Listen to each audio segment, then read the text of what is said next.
From the National Newsroom of the Canadian Press, I'm Karen Rebo. A state funeral is in the planning stages in tandem with the family for the late former Prime Minister Brian Mulroney. Canada's 18th PM and a Conservative icon died Thursday at a Florida hospital following a recent fall at his Palm Beach home. Mulroney's death at 84 came nearly 7 months after a heart procedure and nearly a year after he was treated for prostate cancer. There has been a steady stream of condolences since the news broke. Mulroney's former chief of staff called him a giant in Canadian politics. David McLaughlin noting the word giant is fitting for a man who repeatedly tried to do big things for this country. British Columbia will invest $237 million to ensure the staffing will match the new minimums it has established for nurse-to-patient ratios.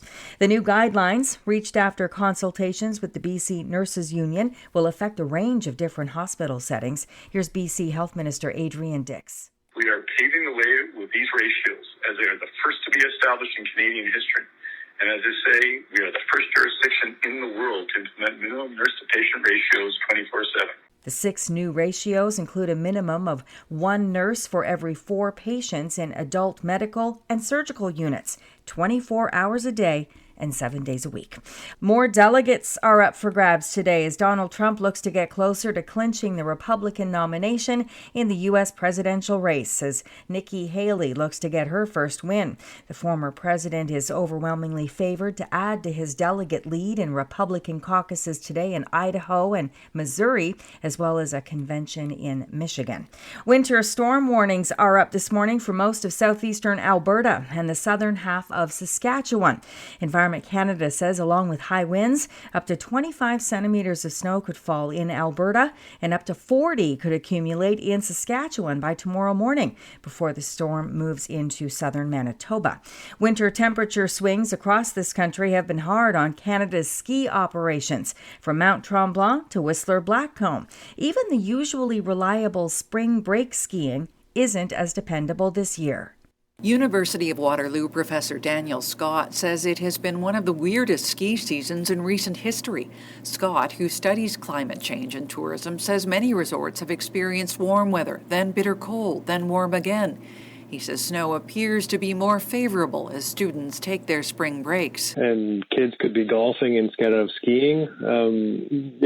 That's not how winters that most people remember them. Dane Gergovich with Whistler Blackcomb says they're grateful for the latest heavy dump of snow ahead of spring break. Terry Theodore, the Canadian Press.